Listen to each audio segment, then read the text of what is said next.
నమస్కారం. ప్రేక్షకులందరికీ శుభోదయం. ఈనాటి శుభయోగం శీర్షికన శనివారం సందర్భంగా జాతకపరంగా ఉన్న శనిగ్రహ దోషాలు, రాశిపరంగా ఉన్న శనిగ్రహ దోషాలు, వీటన్నిటి నుంచి సులభంగా బయటపడటానికి ఎలాంటి ప్రత్యేకమైన స్తోత్రాలు పఠించాలో పరిశీలిద్దాం. ప్రధానంగా ఈశ్వరుడు అభిషేక ప్రియుడు, విష్ణుమూర్తి అలంకార ప్రియుడు, గణపతి తర్పణ ప్రియుడు, సూర్యుడు నమస్కార ప్రియుడు, శని స్తోత్ర ప్రియుడు అని పౌరాణిక గ్రంథాలు తెలియజేస్తున్నాయి. అంటే శని భగవానుడికి సంబంధించి ఎన్ని పూజలు చేసినా, ఎన్ని దానాలు నిర్వహించినా వాటన్నిటికంటే సులభంగా శని భగవానుడిని ప్రసన్నం చేసుకోవటానికి స్తోత్ర పారాయణలు విశేషంగా సహకరిస్తాయి. శని భగవానుడికి సంబంధించి ఒక ప్రత్యేకమైనటువంటి స్తోత్రం ఉంది. దాన్ని దశరథ ప్రోక్త శని స్తోత్రం అనే పేరుతో పిలుస్తారు. దశరథ మహారాజు శని సంచారంలో మార్పు వల్ల తన రాజ్యంలో ఉన్నటువంటి ప్రజలకి రాబోయే ఇబ్బందులు ముందుగానే గ్రహించి శని భగవానుడిని ఈ స్తోత్రంతో ప్రార్థిస్తే శని భగవానుడి సంచారంలో మార్పు జరిగినప్పటికీ దశరథుడి రాజ్యంలో ఉన్న ప్రజలకు శని బాధలన్నీ తొలగిపోయాయని పౌరాణిక గ్రంథాలు తెలియజేస్తున్నాయి. కాబట్టి శని సంచారంలో వచ్చే మార్పుల వల్ల ఎలాంటి కష్టాలు రాకుండా ఉండటానికి ఈ దశరథ శని స్తోత్రం విశేషంగా సహకరిస్తుంది. శనివారం ఈ స్తోత్రాన్ని చదివినా విన్నా శని భగవానుడిని సులభంగా ప్రసన్నం చేసుకోవచ్చు. జాతకంలో శని మహాదశ కానీ శని అంతర్దశ కానీ నడుస్తున్న వాళ్ళు ఈ స్తోత్రాన్ని శనివారం పఠించడం లేదా శ్రవణం చేయటం తప్పనిసరిగా చేయాలి. అలాగే గోచారంలో ఏలిన నాటి శని దోషం నడుస్తున్న వాళ్ళు శని సప్తనామావళి స్తోత్రాన్ని పఠిస్తే ఉత్తమ ఫలితాలు కలుగుతాయి. నమో శనైశ్చర పాహిమాం, నమో మందగమన పాహిమాం, నమో సూర్యపుత్ర పాహిమాం, నమో ఛాయాసుత పాహిమాం, నమో జ్యేష్ఠ పత్ని సమేత పాహిమాం, నమో యమ ప్రత్యధిదేవ పాహిమాం, నమో గృద్రవాహాయ పాహిమాం అంటూ శని భగవానుడికి చెప్పబడిన 7 నామాలకు సంబంధించిన ఈ శని సప్తనామావళిని శనివారం రోజు వీలైనన్ని సార్లు పఠిస్తే గోచార పరంగా రాశిపరంగా ఉన్నటువంటి ఏలినాటి శని దోష తీవ్రత నుంచి సులభంగా బయటపడవచ్చు. అలాగే అష్టమ శని, అర్ధాష్టమ శని నడుస్తున్న వాళ్ళు ఎవరైనా సరే శని భగవానుడికి సంబంధించినటువంటి నీలాంజన సమాభాసం, రవిపుత్రం యమాగ్రజం, ఛాయా మార్తాండ సంభూతం తం నమామి శనైశ్చరం అనే ధ్యాన శ్లోకాన్ని వీలైనన్ని సార్లు పఠించి ఓం శం శనైశ్చరాయ నమః అనే మంత్రాన్ని శనివారం వీలైనన్ని సార్లు పఠిస్తే అష్టమ శని, అర్ధాష్టమ శని దోషం నుంచి సులభంగా బయటపడవచ్చు. శని మహాదశ జాతకంలో నడుస్తున్న వాళ్ళు మాత్రం ఈ ధ్యాన శ్లోకాన్ని 19 సార్లు శనివారం పఠించడం ద్వారా విశేషమైన శుభ ఫలితాలు కలుగుతాయి. శని భగవానుడిని ప్రసన్నం చేసుకోవచ్చు. అలాగే శని భగవానుడికి సంబంధించి వేదములో ఒక మంత్రం చెప్పారు. ఓం శమగ్నిరగ్నిభిస్కరశ్చన్న సపతు సూర్య శంవాతో వాత్పరప అపశ్రిద. ఇది వేదంలో చెప్పబడినటువంటి శని భగవానుడికి సంబంధించిన మంత్రం. ఈ శనిగ్రహ వేద మంత్రాన్ని శనివారం శ్రవణం చేయటం ద్వారా కూడా సంపూర్ణంగా జాతకపరమైన శని దోషాలు, రాశిపరమైన శని దోషాల నుంచి సులభంగా బయటపడవచ్చు. ఇలా శనివారం సందర్భంగా శని భగవానుడికి సంబంధించిన స్తోత్ర పారాయణలు చేయటం, మంత్రజపాలు చేయటం, ధ్యాన శ్లోకాలు చదువుకోవటం ద్వారా శని భగవానుడిని ప్రసన్నం చేసుకొని జాతకపరమైన శని దోషాలు, రాశిపరంగా ఉన్న శని దోషాల నుంచి చాలా సులభంగా బయటపడి కార్యసిద్ధిని పొందవచ్చు. రేపటి శుభయోగం శీర్షికన భానుసప్తమి, డొల్లు కర్తరి, గంగా జయంతి, రవి పుష్యయోగం సందర్భంగా ఎలాంటి విధి విధానాలు పాటించాలో, తద్వారా ఎలాంటి ప్రయోజనాలు సిద్ధింపజేసుకోవచ్చో పరిశీలిద్దాం. నమస్కారం.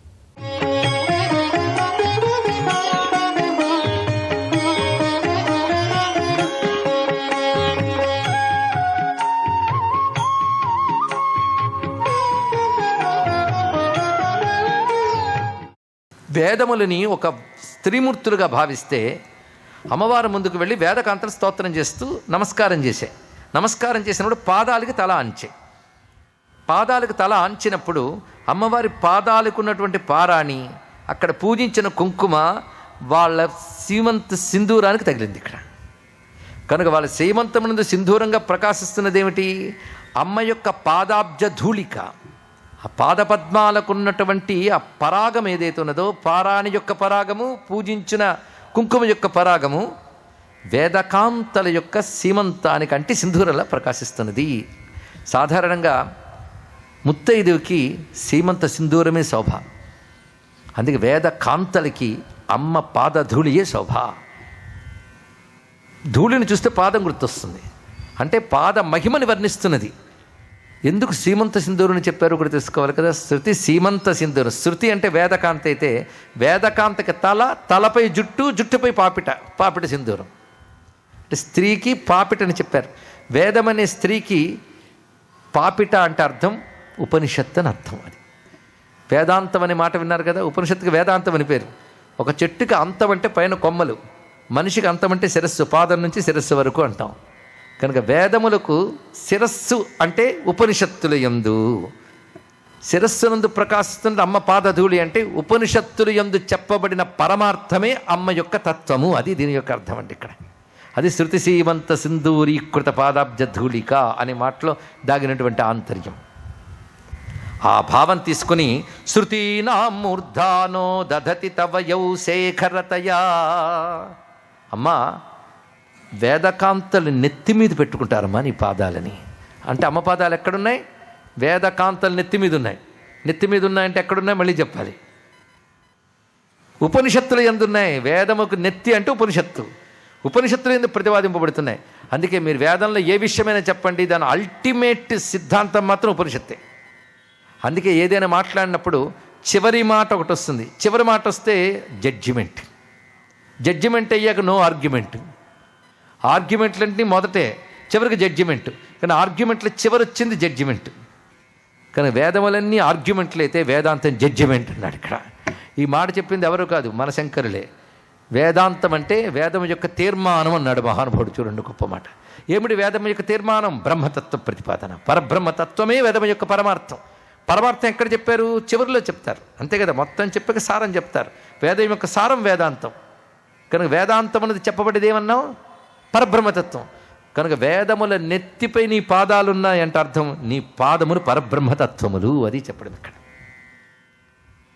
ఆ రహస్యాన్ని శృతీనాం మూర్ధానో దధతి తవ యౌ శేఖరతయ అంటే అమ్మవారి ఉపాసన వేదాంత విచారణ వల్ల కలిగే బ్రహ్మజ్ఞానాన్ని, తద్వారా మోక్షాన్ని ఇస్తున్నది. ఇది గమనించవలసింది. మళ్ళీ శ్రీ విద్య బ్రహ్మ విద్య అని మనం ప్రతిరోజు ప్రతిపాదన చేస్తున్నాం. ఆ రహస్యం బయటకు వచ్చిందని ఇక్కడ. కనుక అమ్మ నీ పాదముల స్థానం ఏంటంటే శృతీనాం మూర్ధానో దధతి తవ యౌ శేఖరతయా. శృతీనాం మూర్ధాన అంటే వేదముల యొక్క శిరస్సుపై శిఖరాయమానంగా ప్రకాశిస్తున్నటువంటివి నీ పాదములు. అంతేకాదు యయోపాద్యం పాథ పశుపతి జటాజూటతటిని. పాదాలకు పాద్యమని కడిగే నీళ్ళు ఇస్తారు, ఆ నీళ్ళతో కడుగుతారు. అలాంటి పాదములకు పాద్యం ఏంటో తెలుసా? శివుని జటాజూటంలో ఉన్న గంగా నది నీ పాదాలకు పాద్యమమ్మా అన్నారు. ఎంత రమ్యమైన భావం. అంటే ఆ శివుడు ఆ పాదమును చూడగానే కడగాలనిపించింది. భర్త చేత కడిగించుకుంటుందా? ఆయనకు సులభంగా ఉంటుంది. పాత్ర పట్టుకుని పోసి కడగవలసిన అవసరం లేదు. అలా తల ఉంచుతాడు అంతే. గంగ పడిపోయింది దాని మీద. సరిపోయింది. ఆయన మనసులో కోరిక అలా తీర్చుకున్నాడు. ఆవిడ తీర్చనివ్వదు, తల వంచి పోసి ఆయన చేత చేయనివ్వదేమో. అందుకే యయోపాద్యం పాత పశుపతి జటాజూటతటిని. ఆయన శిరస్సుపై ఉన్నటువంటి నదీ ప్రవాహం అనగా గంగా నది నీ పాదములకు పాద్యము. యయోర్లాక్షాలక్ష్మీ అరుణహరి చూడామణి రుచి. ఇక నారాయణుడు వచ్చే పాదాలకు నమస్కారం చేస్తున్నాడు. ఆయన నమస్కారం చేస్తున్నప్పుడు ఆయన కిరీటం ఉంది. ఆ కిరీటంపై రకరకాల మణులున్నాయి. అందులో హరి అరుణ చూడామణి రుచి అంటే కెంపులు, ఎర్రని మణులు అందులో పొదిగిపడి ఉన్నాయి. ఆయన తల వంచేటప్పటికల్లా అమ్మ పాదాలపై ఆ కిరీటానుకున్న మణుల కాంతులు ప్రతిఫలించి అవి ఆ పాదాలకు పారాని పెట్టినట్లు ప్రకాశిస్తున్నాయమ్మా అన్నాడు ఇక్కడ. కనుక పాదముల స్థానం వేదముల యొక్క శిరస్సు, పాదములకు పాద్యం శివుని జటాజూటంపై ఉన్న గంగ, దానికి పారాణి విష్ణువు యొక్క తలపై ఉన్న కిరీటమునందున్న మణుల యొక్క కాంతులు. అటువంటి నీ పాదములను ఓ తల్లి నా తల మీద పెట్టమ్మా అని అడుగుతున్నారు. ఒక్కసారి ఆ పాదములు నా తలపై పెట్టమ్మా భావించుకుంటే చాలండి. ఇక్కడ తలపై పెట్టమ్మా అంటే అర్థం నా తలపై ఉన్న నీ పాదాలపై నా మనస్సును పెట్టనివ్వమ్మా అని అర్థం. ఇక్కడ అమ్మ యొక్క పాదాలు తలపై ఉన్నాయి. తలపై ఉంటే సహస్రార స్థానమునందు ఉంటాయి అమ్మ యొక్క పాదములు. అందుకే ముందుగా అమ్మ పాదాలని గురుపాదాలుగా చెప్పుకొని శ్రీ విద్యలో ప్రార్థన చేసుకుంటాం మనం. అది శిరస్థానం, అది గురుపాదుకా స్థానం. గురుపాదుక అంటే ఎవరు? అమ్మే. ఆవిడే గురుమండల రూపిణి. గురువు అంటే వ్యక్తి కాదు, అమ్మయే. ఆ అమ్మ అనుగ్రహం మనపై ప్రసరిస్తే గురు రూపంలో వస్తుంది. అందు గురువు ద్వారా అమ్మ అనుగ్రహాన్ని మనం నమస్కారం చేసుకుంటున్నాం. అందు అమ్మకి గురువుకి భేదం లేదండి. అందుకే అమ్మ పాదముల స్థానమేది శిరస్సు, అది మరువరాదు. అందుకే శిరస్సుపై నీ పాదాలు పెట్టమ్మా అని అమ్మవారిని ప్రార్థిస్తున్నారు. మమాప్యేతౌ మాతః శిరసి దయయా దేహి చరణం. దయయా అని చెప్పడంలో నేను అర్హుణ్ణి కనుక నెత్తి మీద పెట్టమని చెప్పట్లేదు. నీకు అవ్యాజమైన దయ ఉంది కనుక నెత్తి మీద పెట్టు తల్లి. ఆ పాదాన్ని ఒక్కసారి నెత్తి మీద పెట్టు. అది కానీ ఆ పాదములను నెత్తిపై దర్శించానా ఇంకా లోకాన్ని దాటిపోతాను నేను. ఇక్కడిది కైవల్యమే. శిరసి దయయా దేహి చరణవు. దేహి కాదు దేహి. దేహి అంటే ఇవ్వు, దేహి అంటే ఉంచు అని అర్థం. ఒత్తి పెట్టగానే ఇంత తేడా ఉంటుందని ఒత్తుడు జాగ్రత్తగా చూసుకోవాలి ఇక్కడ. శిరసి దయయా దేహి చరణవు. ఇందులో ఆకాంక్ష ఏమిటి? శిరస్సుపై నీ పాదములు పెట్టమ్మా అన్నారు. పద్యాన్ని ఇంకా మనం భావిస్తే శంకరులు ఇందులో శివుని జటాజూటం చెప్పారు, విష్ణువు యొక్క కిరీటం చెప్పారు.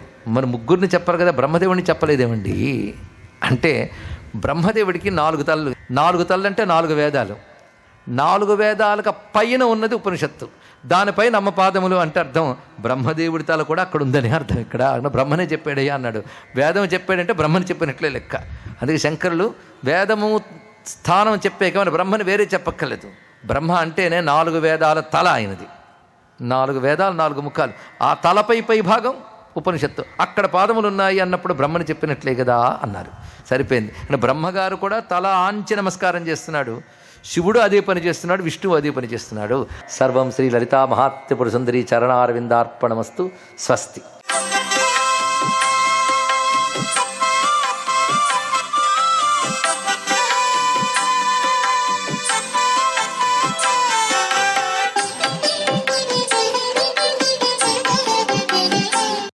ఓం నమో నారాయణాయ. ఓం నమశివాయ. శ్రీ మాత్రే నమః. ఈరోజు పునర్వసు నక్షత్రం ఉండటం చేత రామ జయంతిని జరుపుకునేటువంటి విశిష్ట సంప్రదాయం కూడా ఉంది. రామ అనే 2 అక్షరాలు మానవ జీవితానికి అజ్ఞానాన్ని తొలగించి జ్ఞానాన్ని ప్రసాదించే అమృతతుల్యవంతమైనటువంటి మంత్రరాజం. ఈ రామ అనేటువంటి అక్షర సముదాయంలో ఒకవైపు ఓం నమో నారాయణ అనేటువంటి పదంలోని ఆ యొక్క అద్వితీయమైనటువంటి రా శబ్దం, ఓం నమశివాయ అనేటువంటి పదంలోని మా శబ్దం కూడాను మిళితం చేసి మనందరికీ ప్రసాదించినటువంటి ఋషుల యొక్క ప్రభావం అద్వితీయమైనటువంటి ప్రభావాన్ని మానవాళికి కలిగిస్తుంది.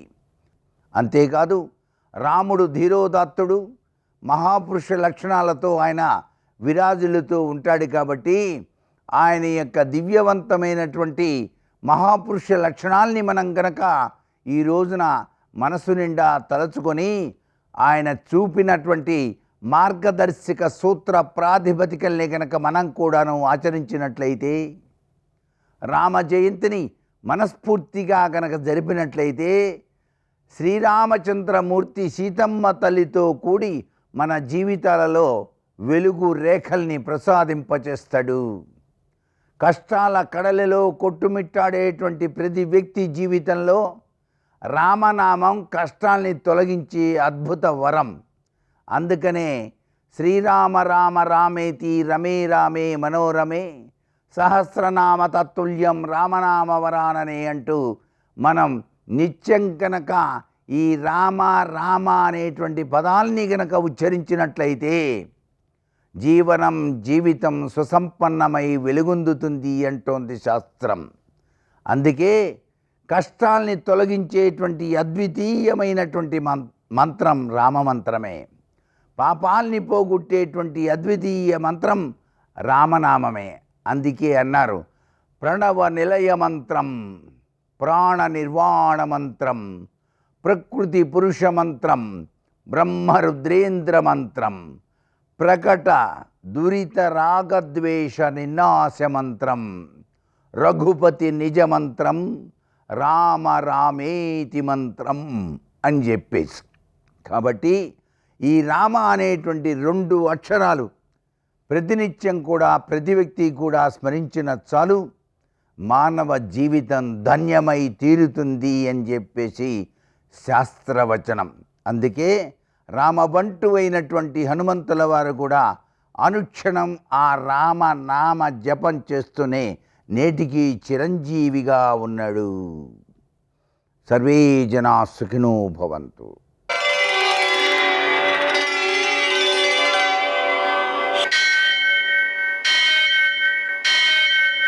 సహస్రశీరుషం దేవం విశ్వాక్షం విశ్వశంభువం విశ్వం నారాయణం దేవమక్షరం పరమం పదం విశ్వతః పరమాం నిత్యం విశ్వం నారాయణగుం హరిం విశ్వమేవేదం పురుషస్తద్విశ్వముపజీవతి పతిం విశ్వస్యాత్మేశ్వరం శాశ్వతం శివమచ్యుతం నారాయణం మహాజ్ఞేయం విశ్వాత్మానం పరాయణం. సూర్యశౌర్యమథేందురింద్ర పదవీ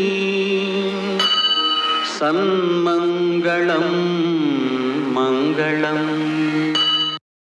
పద్మావతి ప్రణయలాలితముగ్ధదేహ శ్రీ వెంకటేశ్వరనమోచనమస్తు మహ్యం.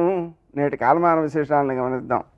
స్వస్తి శ్రీ చాంద్రమాన విశ్వావసునామ సంవత్సరం ఉత్తరాయణం వసంత ఋతువు వైశాఖ మాసం శుక్లపక్షం శనివారం. సూర్యోదయం 5:52 సూర్యాస్తమయం 6:33. తిథి షష్ఠి ఉదయం 7:54 వరకు. నక్షత్రం పునర్వసు మధ్యాహ్నం 12:38 వరకు. వర్జం రాత్రి 8:45 నుంచి 10:22 వరకు. దుర్ముహూర్తం ఉదయం 5:52 నుంచి 7:33 వరకు. అమృతకాలం ఉదయం 10:17 నుంచి 11:51 వరకు. రాహుకాలం శనివారం కాబట్టి ఉదయం 9 నుంచి 10:30 వరకు. అష్టకవర్గు రీత్యా శుభప్రదమైన సమయం ఉదయం 11 గంటలకి. నేటి విశేషం అష్టకవర్గు రీత్యా శుభప్రదమైన సమయము అమృతకాలము కలిసి వచ్చినటువంటి శుభ సందర్భంలో మనం మందులు కొనుక్కోలేని వాళ్ళకి మందులు దానం చేయడం ద్వారా, అంటే వాళ్ళకి కావలసిన మందులు కొనివ్వడం ద్వారా. ఎందుకంటే మనకు అక్కర్లేని మందు ఎవరైనా ఇస్తామంటే ఎందుకు పుచ్చుకుంటారు? ఎందుకంటే అవసరమైన మందులు వాళ్ళకి అందించినట్లయితే వాళ్ళకి ఆ మందు వల్ల ధైర్యం కలుగుతుంది, ఆరోగ్యం కలుగుతుంది, విశ్వాసం కలుగుతుంది. అన్నిటికంటే ముఖ్యం భయం తొలగుతుంది. దాన్ని అభయదానం అంటారు. అయితే అభయదానం చేసినందువలన కృష్ణమూర్తి చెబుతాడు భాగవతంలో ఏకాదశ స్కంధంలో, ఎవరికైతే అభయదానం మనం చేస్తామో దానివల్ల మనకు వచ్చేటువంటి ఫలితం ఏమిటంటే ఈ సృష్టిలో అన్ని యజ్ఞాలు, అన్ని దానాలు, అన్ని తపస్సులు చేసేసినటువంటి ఫలితం అంతా కలిపి ఈ అభయదానం వల్ల వచ్చేటువంటి ఫలితంలో 16వ వంతు కూడా కావు అని చెప్తాడు. అంత గొప్ప పుణ్యం అన్నమాట. అలాగే అనారోగ్యవంతుడైనటువంటి వ్యక్తికి మందులు ఇచ్చి వాడిని రోగం తగ్గించడం అనేటువంటి కార్యక్రమంలో మనం ప్రయత్నం చేయడం ద్వారా, తగ్గడం తగ్గకపోవడం దైవానుగ్రహం, కానీ మనం ప్రయత్నం చేయడం ద్వారా, ఔషధ దానం చేయడం ద్వారా 1000 కపిల గోవులను దానం చేసినటువంటి ఫలితం 1,000,000 రెట్లై వస్తుంది అన్నారు. అందుకని మనం చేసేటువంటి పనిని సక్రమంగా ఆ అనారోగ్యవంతులకు, మందులు కొనుక్కోలేని వాళ్లకు సహాయం చేయడానికి అవకాశం లభించిందంటే అది మహా అనుగ్రహం అన్నమాట. ఈరోజు శనివారం కాబట్టి శంకరునికి నువ్వుల నూనెతో అభిషేకం చేయడం, 1 కేజీ నల్ల నువ్వులతో పూజ చేయడం, పసుపు కలిపి ఆ నూనెను ఆవులకు రాయడం, ఈ నువ్వులు ఆహారంగా పశువులకు అందించడం, ఆంజనేయ స్వామికి అప్పాలు నివేదన చేయడం, పూజ చేయడం, ప్రదక్షిణాలు చేయడం, హనుమాన్ చాలీసా పారాయణ చేయడం, అలాగనే వెంకటేశ్వర దీపారాధన చేయడం, ఇవన్నీ కూడా సకల గ్రహ దోషాలను తొలగించి భగవద్ అనుగ్రహాన్ని కలగజేస్తాయి. ఈరోజు మరో విశేషం, జాహ్నవీ రూపంలో గంగాదేవి అవతరించింది. అంటే గంగాదేవిని తీసుకొస్తున్నాడు భగీరథుడు. జహ్ను మహర్షి యొక్క ఆశ్రమాన్ని ముంచేస్తోంది. ఆ సమయంలో ఆయన గంగనంతని తాగేశాడు. అందరూ ప్రార్థిస్తే చెవి నుంచి దాన్ని వదిలిపెట్టాడు. దాన్ని జాహ్నవి అంటారు. అందుకని ఆ గంగావతారం జరిగింది. అందుకని గంగా స్నానం చేయడం, గంగా స్మరణం చేయడం విశేషమైన ఫలితాలను ఇస్తాయి. ఈరోజు త్రిపుష్కర యోగం కూడా ఉంది. ఉదయం 7:54 నుంచి మధ్యాహ్నం 12:38 వరకు ఉంది కాబట్టి ఆ సమయంలో చేసేటువంటి పనులు పునరావృతం అవుతూ ఉంటాయి. కాబట్టి మంచి పనులు చేయాలి. శోకం కానీ, కలహం కానీ, అప్పు ఇవ్వడం కానీ, ఆపరేషన్లు కానీ ఇటువంటివి ఆ సమయంలో చేసుకోకూడదు. అలాగే ఈరోజు ప్రదోషం కూడా ఉంది కాబట్టి సాయంకాలం మనం ప్రదోష వేళ శంకరునికి నల్ల నువ్వులతో పూజ చేసి వాటిని ఆవులకు పెట్టినట్లయితే విశేషమైన సత్ఫలితాలు సిద్ధిస్తాయి. నేటి ఆణిముత్యాలు.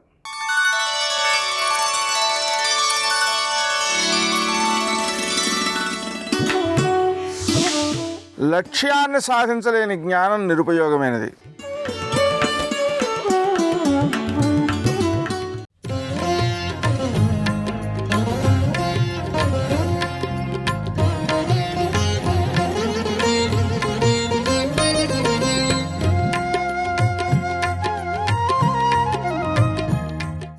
జిల్లేడు పాలు పోయించుకుని అట్టలు కట్టిన తలతో చెప్పులు లేకుండా 14 ఏళ్ళు తిరిగాడు. ఇప్పటికీ నాకు శృంగేరి అవి వెడుతుంటే అరణ్యాలు చూస్తే ఎలా తిరిగాడు రా మహానుభావుడు ఈ అరణ్యంలో 14 ఏళ్ళు అనిపిస్తుంది నాకు. అంతటి ధర్మమూర్తి. గుహుడు గడ్డి పరకలు పరిచి పడుకోమంటే తృణముల మీద తృణశయ్య మీద పడుకున్నాడు, తన చేతిని తలగడగా పెట్టుకుని. పడుకున్న రాముణ్ణి చూసి నా భర్త ఆయన అలా పడుకుని నిద్రపోతుంటే నేను అలా పడుకోను, బాగుండదని అనకూడదని సీతమ్మ తల్లి పరమభక్తితో భర్తకి నమస్కరించి ఆమె కూడా ఆయన పక్కనే పడుకుంది. ఆయన భుజాన్ని తలగడగా చేసుకుని నిద్రపోయింది. నిద్రపోయిందన్న మాటకు అర్థం నా భర్త ఉన్నాడు, ఆమెకి తృప్తి. గుహుడు ఆటవికుడు, గుహుని యొక్క పరివారం ఆటవికులు. వాళ్ళు చుట్టూ నిలబడి చూస్తున్నారు. ఆమెయో సూర్యచంద్రుల యొక్క కిరణములు కూడా తెలియని తల్లి. అయినా భర్తని అనుగమించి ఆవిడ పడుకుంది. లక్ష్మణస్వామి ధనస్సు పట్టుకుని ఓ మూల నించున్నాడు. ఉద్వేగంతో ఊగిపోతున్నాడు. కన్నుల వెంట నీళ్ళు అలా కారిపోతున్నాయి, గొట్టంలోంచి కారిపోయినట్టు. గుహుడు వెళ్ళన్నాడు, నీకు కూడా తృణశయ్య పరిచాను, అదిగో గడ్డి వేశాను, లక్ష్మణ నువ్వు వెళ్ళి పడుకో, మేము ఉన్నాంగా, మాకు ఈ అరణ్యం యొక్క ఆను పాను తెలుసు, మేము ఉండగా రామచంద్రమూర్తిని ఎవరేం చేస్తారు, మేము కాపు కాస్తాను రాత్రంతా తెలివిగా ఉండి, నువ్వు పడుకో అన్నాడు. వెంటనే లక్ష్మణుడు అన్నాడు, కథం దశరథో భూమౌ శయనే సహసీతయా శక్త్యా నిద్రామయా లుబ్ధుం జీవితం వా సుఖానివా. ఏమిటయా పడుకో పడుకో పడుకో పడుకో అంటావు, ఏం పడుకోను? మహానుభావుడైనటువంటి రామచంద్రమూర్తి మా నాన్నగారు పిల్లలు లేక లేక లేక లేక అశ్వమేధయాగం చేసి పుత్రకామేష్టి చేస్తే పుట్టినటువంటి వాడు, పరమధర్మాత్ముడు, పుంసాం మోహన రూపాయ పుణ్యశ్లోకాయ మంగళం. అటువంటి వాడు మా వదిన సీతమ్మతో కలిసి తృణశయ్య మీద పడుకున్నాడు. మా వదిన బంగారు తల్లి, జనక మహారాజు గారి పెద్ద కూతురు, దశరథ మహారాజు గారి పెద్ద కోడలు, రామచంద్రమూర్తి ఇల్లాలు, లక్ష్మణ భరత శత్రుఘ్నులకు వదిన గారు. అటువంటి తల్లి ఇంతమంది చూస్తూ ఉండగా తృణశయ్య మీద తలగడ లేకుండా ఆమె భర్త యొక్క చేతిని తలగడా పెట్టుకు పడుకుందయా. ఇది చూసి నేను నిద్రపోనా, నాకు నిద్ర వస్తుందా, ఎలా పడుకుంటానయా అని వలవల వలవల ఏడ్చాడు. ఆ రాత్రంతా నిద్రపోలా, ఏడుస్తూనే ఉన్నాడు. అన్న కష్టానికి అంత వగచాడు మహానుభావుడు. అన్నయ్య అంటే అన్నయ్యే, కష్టంలో ఉన్నాడా సుఖంలో ఉన్నాడా దానితో సంబంధం లేదు. శ్రీరామాయణం శ్రీరామాయణం. ఆ అన్నదమ్ముల ప్రేమ అంటే అంత గొప్పది. శ్రీరామాయణం లాంటి కావ్యం అసలు అటువంటి అన్నదమ్ములు ఆ ప్రేమ అపురూపం. దశరథుడు ధన్యాత్ముడు అటువంటి కొడుకుల్ని కని. సర్వం శ్రీ ఉమామహేశ్వర పరబ్రహ్మార్పణమస్తు. స్వస్తి.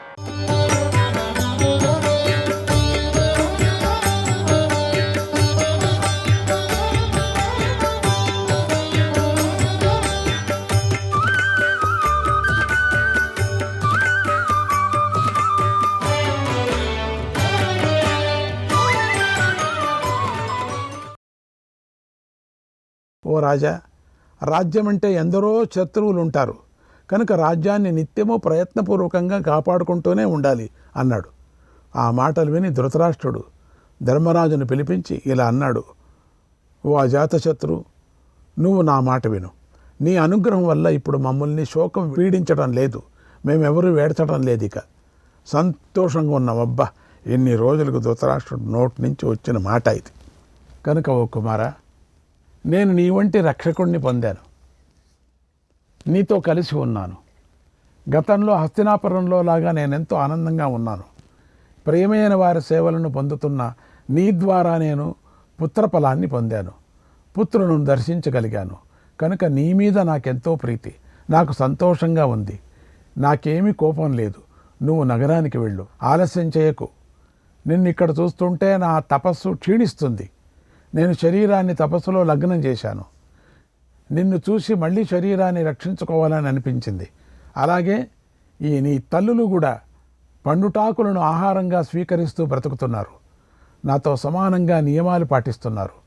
మీరు ఎక్కువ కాలం జీవించరు. వ్యాసుడి తపోబలం వల్ల, నీ సమాగమం వల్ల నేను పరలోకాలను వెళ్ళిన దుర్యోధనుడు మొదలైన వారిని చూశాను. ఓ పుణ్యాత్ముడా, నేను నా జీవిత ప్రయోజనాన్ని సాధించాను. ఇప్పుడు తీవ్రమైన తపస్సు చేస్తాను. నన్ను అనుమతించు. ఇప్పటి నుంచి పితృపిండ ప్రదానం, వంశకీర్తి, ఈ వంశము అన్నీ నీ మీదే ఆధారపడి ఉన్నాయి. ఈరోజో రేపో నగరానికి వెళ్ళు, ఆలస్యం చేయకు. నువ్వు ఎన్నిసార్లు రాజనీతిని విన్నావు కనుక నేను నీకిక ఉపదేశించవలసింది ఏమీ కనిపించడం లేదు. నీవు నాకెంతో సేవ చేశావన్నాడు. ఆ మాటలు విని ధర్మరాజు ఇలా అన్నాడు, ఓ తండ్రి, నేను నిరపరాధిని. నాతో నువ్వు ఇలా మాట్లాడకూడదు. నా సోదరులు, అనుచరులు అందరినీ స్వేచ్ఛగా వెళ్ళమని ఆజ్ఞాపించు. నేను మాత్రం నియమాలు పాటిస్తూ నిన్ను తల్లులను సేవిస్తాను. నీతో ఉంటాను. నీ వెంటనే వస్తానన్నాడు. అప్పుడు గాంధారి మాత ధర్మరాజుతో ఇలా అంది, ఓ కుమారా, అలా అనకు. నా మాట విను. కురుకులమంతా ఇప్పుడు నీ ఆధీనంలోనే ఉంది. నా మామగారులకు చేయవలసిన శ్రాద్ధకర్మలు కూడా ఇప్పుడు నిన్నే ఆశ్రయించున్నాయి. కనుక ఓ కుమారా, మహారాజు ఆజ్ఞాపించినట్లుగా నువ్వు చెయ్యి. పుత్రుడు తండ్రి మాట వినాలి అని ఆదేశించింది. ధర్మరాజు ప్రేమతో కన్నీరు కాల్చాడు. కళ్ళు తుడుచుకొని ఏడుస్తున్న కుంతితో ఇలా అన్నాడు, అమ్మా, ఈ ధృతరాష్ట్రుడు, గాంధారి నన్ను విడిచిపెడుతున్నారు. నా మనస్సంతా నీతోనే ముడిపడి ఉంది. నీ తపస్సుకు విఘ్నం కలిగించాలని నేను ఉత్సాహపడటం లేదు. తపసోగి పరం నాస్తి తపసా విందతే మహత్. తపస్సును మించినది లేదు. తపస్సుతోనే పరమాత్మను పొందవచ్చు. కనుక ఓ తల్లి, నాకు కూడా ఇంతకు ముందులాగా రాజ్యాన్ని పాలించాలని లేదు. రాజ్యభోగాలపై మనస్సు లేదు. అన్ని విధాలా నా మనస్సు తపస్సు మీదే లగ్నమై ఉంది. ఓ తల్లి, ఈ భూమి అంతా నాకు శూన్యంగా ఉంది. మన బంధువులంతా నశించారు. ఇంతకు ముందులాగా మనకిప్పుడు సేనాబలం కూడా లేదు. పాంచాలులందరూ నశించారు. లెక్క పెట్టడానికి మాత్రమే మిగిలి ఉన్నారు. నిజానికి వారి వంశాన్ని నిలిపేవాడు ఎవడూ నాకు కనిపించడం లేదు. రణరంగంలో ద్రోణుడు అందరినీ నాశనం చేశాడు. మిగిలిన వారిని అశ్వత్థామ రాత్రి సమయంలో చంపేశాడు. ఇంతకుముందు మన కళ్ళ ముందు ఉన్న చేదీ దేశీయులు, మత్స్యదేశీయులు ఇప్పుడు లేరు. వాసుదేవుడి అనుగ్రహం వల్లనే వృష్ణివంశీయులు మిగిలి ఉన్నారు. ఆ వాసుదేవుణ్ణి చూసి నేను కేవలం ధర్మం కోసమే బ్రతకాలని అనుకుంటున్నాను, ధనం కోసం మాత్రం కాదు. కనుక మమ్మల్ని అందరినీ చల్లగా చూడు. నీ దర్శనం మాకిక రాదు, దుర్లభమైపోతుంది. ధృతరాష్ట్రుడు సహించరాని తీవ్ర తపస్సును ప్రారంభిస్తున్నాడన్నాడు. ఆ మాటలు విని సహదేవుడు కన్నీరు కారుస్తూ ధర్మరాజుతో ఇలా అన్నాడు, ఓ మహారాజా, నన్ను మాత్రం విడిచిపెట్టు. నేను అమ్మను విడిచి రాలేదు. నువ్వు ఇక్కడి నుంచి వెంటనే వెళ్ళిపో. నేను తపస్సు చేస్తాను. ఈ శరీరాన్ని తపస్సుతోనే ఇక్కడే శుష్కింపజేసుకుంటాను. ధృతరాష్ట్రుడు మహారాజుకు, ఈ తల్లులకు ఎంతో ప్రేమతో పాదసేవ చేసుకుంటూ జీవిస్తానన్నాడు. అప్పుడు కుంతీదేవి సహదేవుణ్ణి కౌగిలించుకొని ఇలా అన్నది, నాయనా, అలా అనకు. నగరానికి వెళ్ళు. మీ అమ్మను నేను చెబుతున్నాను. నా మాట విను. మీ అందరికీ శుభం జరుగుతుంది. ఓ కుమారులారా, మీ అందరూ క్షేమంగా ఉండండి. మీరు ఇక్కడ ఉంటే మాత్రం నా తపస్సుకు పెద్ద ఆటంకం అవుతుంది. నేను మీ స్నేహపాశాలతో చిక్కుకొని పోతాను. మహాతపస్సు నుండి జారిపోతాను. కనుక వెళ్ళండి. మేము ఇక ఎక్కువ కాలం జీవించమంది. ఇలా కుంతీదేవి సహదేవుడి మనస్సును, విశేషించి ధర్మరాజును తన మాటలతో కట్టేసింది. అప్పుడు వారందరూ తల్లి అనుమతిని, ధృతరాష్ట్రుడి అనుమతిని తీసుకున్నారు. ఎంతో బాధపడుతూ ఆయనకు నమస్కరించారు. అప్పుడు ధర్మరాజు ధృతరాష్ట్రుడితో ఇలా అన్నాడు, ఓ రాజా, మేమంతా క్షేమంగా రాజ్యానికి వెళుతున్నాం. తమ అనుమతితో ఎలాంటి కల్మషాలు లేని మనస్సుతో బయలుదేరుతున్నాం అన్నాడు. ఆ మాటలు విని ధృతరాష్ట్రుడు ధర్మరాజును అభినందించాడు. వారు వెళ్ళటానికి అనుమతించాడు. తర్వాత ధృతరాష్ట్రుడు భీముణ్ణి ఓదార్చాడు, దగ్గరికి పిలిచాడు. ఇప్పుడైనా భీముడు ఆయన మాటలను శ్రద్ధతో విని బాధపడ్డాడు. క్షమించండి అని అడిగాడు. పర్వాలేదు నేను ఇప్పుడు కౌగిలించుకున్నాడు. ఇప్పుడేం కాలేదు. కౌగిలించుకుంటే మళ్ళీ ఇప్పుడేం కాలేదు. తర్వాత ధృతరాష్ట్రుడు అర్జునుడిని, నకుల సహదేవులను కౌగిలించుకొని అభినందించాడు. వారు వెళ్ళటానికి అనుమతించారు. తర్వాత వారు గాంధారి అనుమతి కూడా తీసుకున్నారు. ఆమె పాదాలకు నమస్కరించారు. తల్లి అయిన కుంతి వారిని దగ్గరకు తీసుకొని వారి శిరస్సుల మీద ముద్దు పెట్టుకుంది. ద్రౌపది మొదలైన కౌరవ కాంతులందరూ మామగారికి నమస్కారం చేశారు. గాంధారి, కుంతి వారిని కౌగిలించుకొని అభినందించారు. వారు వెళ్ళటానికి అనుమతించి వారికి తగిన కర్తవ్యాన్ని ఉపదేశించారు. తర్వాత వారు భర్తలతో కలిసి బయలుదేరారు. ఆ తర్వాత ధర్మరాజు భార్యలు, సైనికులు, బంధువులతో కలిసి మళ్ళీ హస్తినాపురానికి వచ్చాడు అన్నాడు వైశంపాయన మహర్షి. శ్రీకృష్ణాయ పరమాత్మనే నమః. 37వ అధ్యాయం. వైశంపాయనుడు జనమేజయుడికి ఇలా చెప్తున్నాడు. మహారాజా, పాండవులు హస్తినాపురంలో 2 సంవత్సరాలు గడిపారు. తర్వాత దేవర్షి అయిన నారద మహర్షి దైవికంగా ఒకనాడు ధర్మరాజు దగ్గరికి వచ్చాడు. అప్పుడు ధర్మరాజు ఆయన్ను పూజించి ఆసనమిచ్చాడు. నారదుడు కొంతసేపు విశ్రాంతి తీసుకున్న తర్వాత ధర్మరాజు ఆయనను ఇలా అడిగాడు. ఓ పూజ్యుడా, మీరు చాలా కాలం తర్వాత కనిపించారు. మీరు క్షేమంగా ఉన్నారా? మీకు శుభం కలుగుతుందా? మీరు ఏ ఏ దేశాలను చూశారు? మీకోసం నేనేం చేయాలో చెప్పండి. ఓ మహర్షి, మీరే నాకు పరమగతి అన్నాడు. ఆ మాటలంతా విని నారద మహర్షి ఇట్లా అంటున్నాడు. రాజా, నిన్ను చూసి చాలా కాలం అయింది. నేను తపోవనం నుండి వచ్చాను. నేను గంగా మొదలైన ఇతర తీర్థాలను కూడా చూశాను అన్నాడు. అప్పుడు ధర్మరాజు ఇలా అడిగాడు. ఓ మహర్షి, ఆ గంగా తీరంలోనే ధృతరాష్ట్రుడు నివసిస్తున్నాడు. అక్కడే తీవ్రమైన తపస్సు చేస్తున్నాడు అని ప్రజలు చెప్తున్నారు కదా. ఆయన అక్కడ క్షేమంగా ఉన్నాడా? మీరు ఆయన చూశారా? అలాగే గాంధారి, కుంతి, సూతసుతుడైనటువంటి సంజయుడిని చూశారా? ఇప్పుడు నా పెద్ద తండ్రి అయినటువంటి ధృతరాష్ట్రుడు ఎలా ఉన్నాడు? ఆ రాజును కనుక మీరు చూసి ఉంటే నాకు ఆ విషయం చెప్పండి అని అడిగాడు. నారదుడు ఇలా చెప్తున్నాడు. ఓ మహారాజా, తపోవనంలో జరిగిన ఘటనను నేను విన్నట్లుగాను చూసినట్లుగాను నీకు చెప్తాను. మనస్సును దృఢంగా చేసుకొని విను. ఓ రాజా, మీరు అడవి నుండి వెనక్కి వచ్చారు కదా. అప్పుడు నీ పెద తండ్రి కురుక్షేత్రం నుండి గంగా ద్వారానికి వెళ్ళాడు. గాంధారి కోడలైన కుంతి, సూతుడైన సంజయుడితో కలిసి అగ్నిహోత్రాలతోనూ విప్రులతోనూ కలిసి బయలుదేరారు. గంగా ద్వారంలో ఉండి నీ తండ్రి తీవ్రమైన తపస్సు చేశాడు. నోట్లో చిన్న రాతి ముక్కను ఉంచుకొని గాలి భుజిస్తూ మౌనంగా ఉన్నాడు. అప్పుడు ధృతరాష్ట్రుడు అడవిలోని సకల మునుల పూజలను అందుకుంటూ 6 మాసాలు గడిపాడు మౌనంగా. నోట్లో ఎందుకు రాయి ముక్క పెట్టుకున్నాడంటే మాట్లాడతామేమో దెబ్బన అని జ్ఞాపకం ఉంటుంది రాయి ముక్క ఉంటే. అప్పుడు ఆయన శరీరంలో చర్మం, ఎముకలు మాత్రం మిగిలాయి.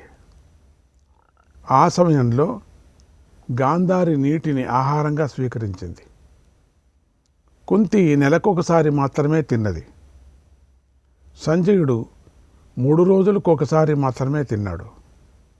ఓ మహారాజా, ధృతరాష్ట్రుడు ఆ వనంలో ఒక్కొక్కసారి కనిపించినా కనిపించకపోయినా అక్కడ హోమాలు చేసేవారు మాత్రం యథావిధిగా అక్కడ అగ్నిహోత్రం చేశారు.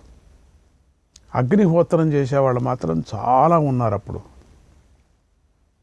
యుగం వేరే కదా, కలియుగం కాదు కదా. ఎక్కడ చూసినా అగ్నిహోత్రాలే. ధృతరాష్ట్రుడు ఒకచోట నిలబడకుండా అడవిలో తిరిగాడు. అప్పుడు గాంధారి, కుంతులు కూడా, సంజయుడు కూడా ఆయన వెంట వెళ్ళారు. ఎత్తు పల్లాలు ఉన్నటువంటి ప్రదేశాలలో సంజయుడు ధృతరాష్ట్రుని నడిపిస్తూ ఉన్నాడు. కుంతి గాంధారికి కన్ను అయింది. ఆమెను కూడా నడిపించింది. ఒకనాడు ఆ రాజు గంగ ఒడ్డున ఉన్నటువంటి పల్లపు ప్రదేశంలో గంగా స్నానం చేసి ఆశ్రమం వైపుకు వెళ్ళసాగాడు. వెళుతూ ఉన్నాడు. ఆ సమయంలో అప్పుడు ఒక పెద్ద గాలి చెలరేగింది. దాంతో అడవిలో మహాదావాగ్ని పుట్టి ముందుకు దూసుకొని రాసాగింది. అంత అగ్ని పుట్టేసింది అక్కడ. ఆ అగ్ని అడవి అంతటా చుట్టుముట్టేసింది. అలాంటి అగ్నిలో జంతువులు, పాములు కాలిపోసాగాయి. మామూలుగా అగ్ని పెడితే ఎన్నో ప్రాణులు అంతా పోతాయి కదా. ఓ ధర్మరాజా, అలా అడవి అంతా కాలిపోతూ ఉండగా పెద్ద సంకటం ఏర్పడింది. చుట్టూ వచ్చేసింది కూడా. నీ తల్లిదండ్రులు ఆహారం లేకపోవటం వల్ల వారిలో ప్రాణాలు, చేష్టలు కూడా చురుకుగా కదలలేకపోయాయి. అట్లా ఉండిపోయారు. చాలా నెమ్మదిగా కదలసాగాయి. అందువల్ల ధృతరాష్ట్ర మహారాజు బాగా కృషించిపోయినటువంటి నీ తల్లులు ఉన్న చోటు నుంచి కూడా పారిపోలేకపోయారు. అసలు కదలటానికే శక్తి లేకుండా పోయింది ఎవరికి కూడా. అప్పుడు అగ్ని దగ్గరవుతూ ఉండటాన్ని ధృతరాష్ట్రుడు గమనించి సంజయుడితో ఇలా అన్నాడు, ఓ సంజయ, పారిపో, అగ్ని లేని చోటుకు నువ్వు పారిపో. మేము ఇక్కడే ఉండి అగ్నిలో కలిసిపోతాం, ఉత్తమ గతిని పొందుతాం అన్నాడు. ఆ మాటలు విని సంజయుడు కలత చెంది ఇలా అన్నాడు, ఓ రాజా, ఈ అగ్ని నుండి మిమ్మల్ని ఎలా తప్పించాలో నాకు తెలియటం లేదు. ఏ ఉపాయమూ తోచటం లేదు. అది కొంచెం ఈ భూమి కూడా కొంచెం తగ్గు ప్రదేశంలో ఉండే భూమి మీద ఉన్నాం మనం. లోపల కొంచెం ఎక్కలేము కూడా. మీరు కదలలేరు, నేను మొయ్యలేను. ఏమిటో తెలియటం లేదు నాకు. ఇప్పుడు నన్ను ఏం చేయమంటావో చెప్పు అని అడిగాడు. అప్పుడు ధృతరాష్ట్రుడు ఇలా చెప్తున్నాడు, సంజయ, ఈ మృత్యువు మాకిష్టమైనదే, ప్రియమైంది. గృహస్థాశ్రమాన్ని విడిచి వచ్చిన తర్వాత వారికి, తపస్సులకు అగ్ని ద్వారా కానీ, గాలి ద్వారా కానీ, నీటి ద్వారా కానీ, ఉపవాసం ద్వారా కానీ ప్రాణత్యాగం చేయటం చాలా మంచిది. అదిగాక అడవిలో అగ్నిలో చిక్కుకొని మాడిపోతే చాలా మంచిది, స్వర్గానికి వెళతారు అని చెప్తారు. ఒకవేళ అకస్మాత్తుగా నీళ్ళలో పడిపోయినా, నీటిలో మరణించినా కూడా వాళ్ళు కూడా స్వర్గానికి వెళతారని.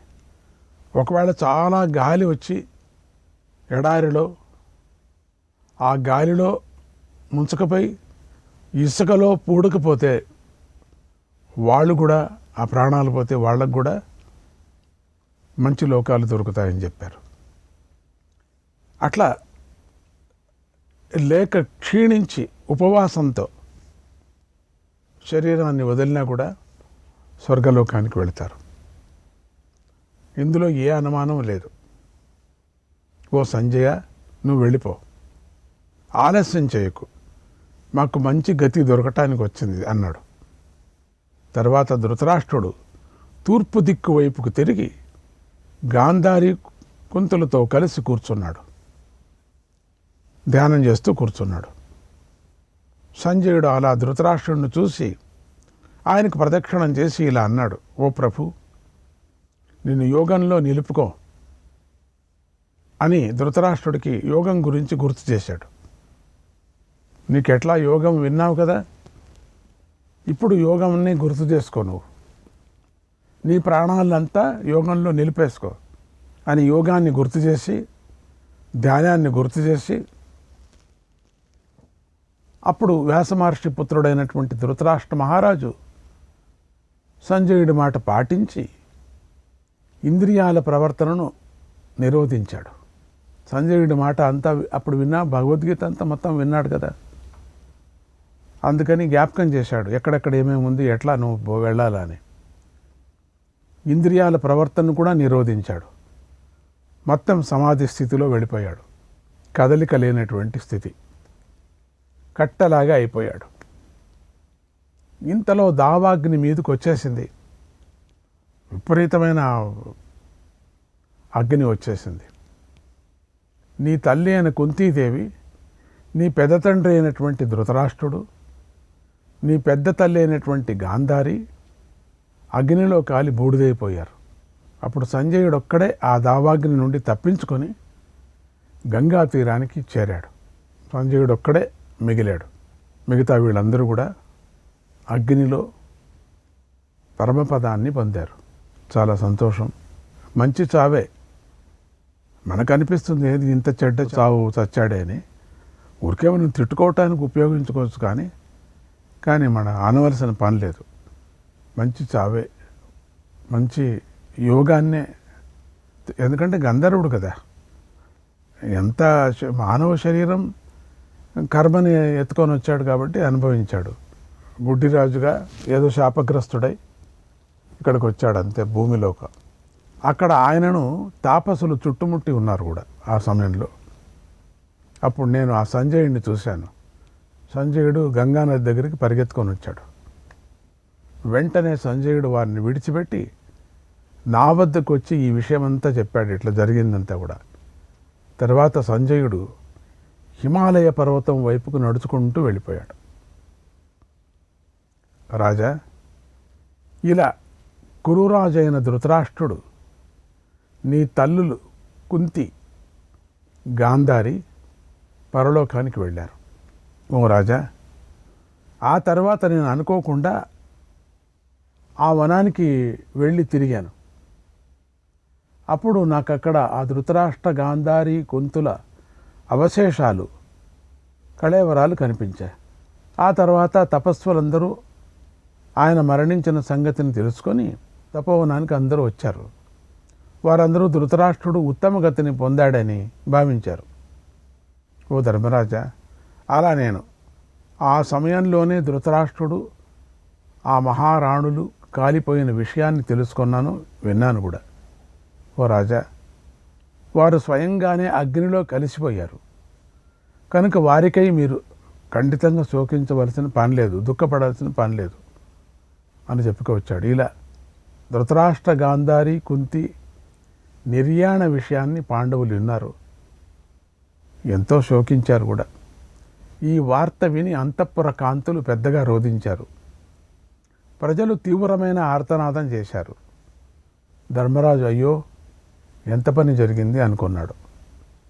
తల్లిని తలుచుకుంటూ చేతులెత్తి రోధించాడు. భీముడు మొదలైనటువంటి సోదరులు కూడా రోధించారు. స్త్రీలందరూ కూడా పెద్దగా రోధించారు. వృద్ధులైన గాంధారి ధృతరాష్ట్రులను, కుంతీదేవిని గుర్తు చేసుకొని ఎంతో దుఃఖించారు. కొద్దిసేపట్లోనే ఆ శోకం చల్లారిపోయింది. ధర్మరాజు కన్నీటిని తుడుచుకొని ధైర్యాన్ని వహించాడు. తర్వాత ఇలా అన్నాడు, శ్రీకృష్ణాయ పరమాత్మనే నమః. 38వ అధ్యాయం.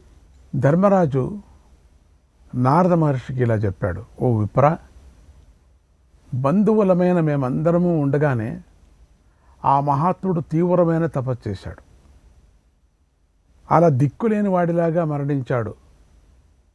ఇది మాకెంతో బాధ కలిగిస్తుంది కదా, ఎందుకని. ఓ విప్ర, పురుషులు ఎప్పుడు ఎలాంటి గతిని పొందుతారో చెప్పలేము. శ్రీకృష్ణాయ పరమాత్మనే నమః.